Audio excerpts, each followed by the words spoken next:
शहीद आजम सरदार भगत सिंह जो देश की आज़ादी के सबसे बड़े ही नहीं बल्कि असली हीरो थे, बेहद बहादुर, बुद्धिजीवी और महान विचारक थे। दोस्तों, उनके महान विचार किसी की भी जिंदगी में जोश भर के कुछ कर गुजरने का जज्बा पैदा कर सकते हैं। उनके विचारों में जज्बा है हौसले का, जज्बा कामयाबी का, जज्बा लक्ष्य प्राप्ति का और जज्बा है क्रांति का, जो किसी के भी जीवन को बदल के रख सकता है। तो बड़े ध्यान से सुनिएगा उनके इन विचारों को। आमतौर पर लोग चीजें जैसी हैं उसके आदी हो जाते हैं और बदलाव के विचार से ही कांपने लगते हैं। हमें इसी निष्क्रियता की भावना को क्रांतिकारी भावना में बदलने की जरूरत है। दोस्तों, हमारा कंफर्ट जोन हमें बहुत बड़ा करने से रोकता है, पर सच तो ये है कि रिस्क ना लेना ही सबसे बड़ा रिस्क है। जमाना बदल रहा है, जमाने की बदलती चाल के साथ जमाने की बदलती चाल को समझना पड़ेगा। समय के साथ खुद को अपडेट करना पड़ेगा।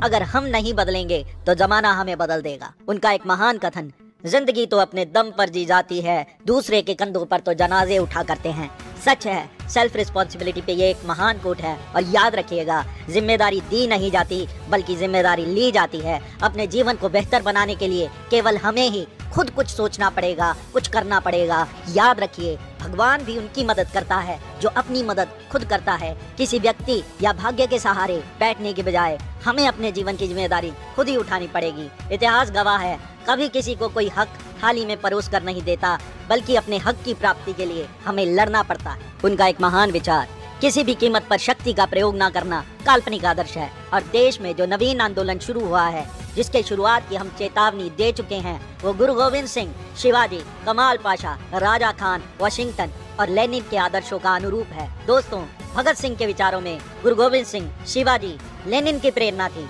दशम पिता गुरु गोविंद सिंह जी का कथ्य है, चुकार अज हमा हिलते दरगुजश्त, हलाल अस्त बुर्दन बशमशीर दस्त। जब जुल्म की इंतहा हो जाए तो शमशीर उठाना जायज है। दोस्तों, भगत सिंह गांधी जी के विचारों के धुर विरोधी रहे हैं कि कोई एक थप्पड़ मारे तो दूसरा गाल आगे कर दो। निश्चित रूप से आज अगर माना जाए तो दुश्मन आपकी मूर्खता पर हंसेगा और ज्यादा आसानी होने से वो और भी ज्यादा झन्नाटेदार थप्पड़ मारेगा। सही बात तो ये है कि चरखे से आजादी मिले या आजादी सलामत रहे तो दुश्मन देश की सरहदों पर अगर चरखे रखने से ही काम चल जाए तो टैंक और शक्ति की क्या जरूरत है। ऐसी ही भावना के कारण भारत सैकड़ों साल गुलाम रहा और हमलावरों के लिए सॉफ्ट टारगेट बना रहा। एक महान विचार है कि शांति स्थापित करने के लिए शक्ति जरूरी है और इजराइल देश इसकी एक बहुत बड़ी उदाहरण है।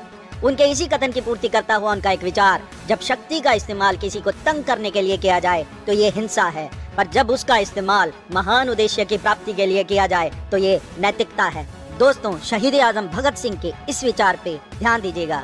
जो व्यक्ति विकास के लिए राह में खड़ा है, उसे परंपरागत चलन की आलोचना एवं विरोध करना पड़ेगा, साथ ही उसे चुनौती भी देनी पड़ेगी। दोस्तों, ये कथन मानव सभ्यता की सब खोजों का सार है। जो है अच्छा है तो कभी प्रगति नहीं हो सकती, कुछ अलग सोचना होगा, नया करना होगा, यही सभ्यता की निशानी है। जब गैलीलियो ने कहा कि पृथ्वी सूर्य की परिधि में घूमती है तो विरोध हुआ। जब राइट ब्रदर्स ने कहा कि हवाई जहाज से हवा में उड़ा जा सकता है तो विरोध हुआ। जब ग्राहम बेल ने टेलीफोन की बात की तो उसका विरोध हुआ। विचार बहुत शक्तिशाली होते हैं। विचारों की शक्ति पर उनका एक महान कथन था, वे मुझे मार सकते हैं पर मेरे विचारों को नहीं मार सकते। वो मेरे शरीर को कुचल सकते हैं पर मेरी आत्मा को नहीं। राख का हर कण मेरी गर्मी में गतिमान है। मैं एक ऐसा पागल हूँ जो जेल में भी आजाद है।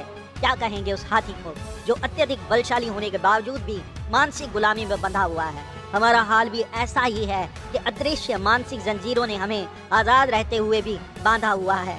पर भगत सिंह पैरों में बेड़ियां होने के बावजूद, सलाखों में होने के बावजूद, महीना भर भूखा रहने के बावजूद भी उनकी सोच आजाद थी, उनके विचार आजाद थे। दोस्तों, हमारा तो आज भी ये हाल है कि कहने को आजाद हैं, गुलामों से तेवर हैं, सदियों की जंजीरें हैं जो लगती हमको जेवर है। अगर जीवन में आप बहुत प्रगति करना चाहते हो तो इन अदृश्य मानसिक जंजीरों को तोड़ना ही पड़ेगा। उनका एक कथन, निष्ठुर आलोचना और स्वतंत्र विचार क्रांतिकारी सोच के दो अहम लक्षण हैं।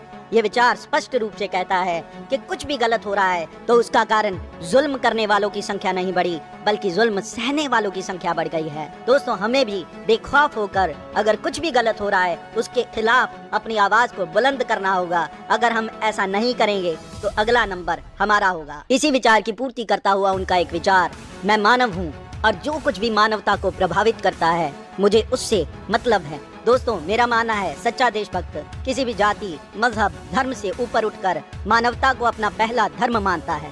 शहीद आजम सरदार भगत सिंह की एक शानदार शायरी, इस कदर वाकिफ है मेरी कलम मेरे जज्बात से, अगर मैं इश्क लिखना भी चाहूँ तो इनकलाब लिख जाता हूँ। दोस्तों, भगत सिंह को उनका लक्ष्य, जीवन का उद्देश्य स्पष्ट था।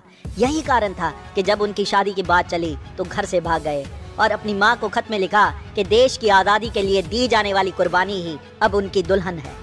दोस्तों, जब भी जीवन में आपका उद्देश्य महान होगा तो आपको सेक्रीफाइस करना ही होगा और बगैर भटकन के अपने लक्ष्य पर निरंतर निगाह जमाए अपनी मंजिल की तरफ बढ़ते जाना होगा। महान उद्देश्य केवल तब प्राप्त होते हैं जब उनकी जरूरत जीवन के लिए ली जाने वाली सांसों की तरह बन जाए। प्रेमी, पागल, कवि एक ही चीज से बने होते हैं।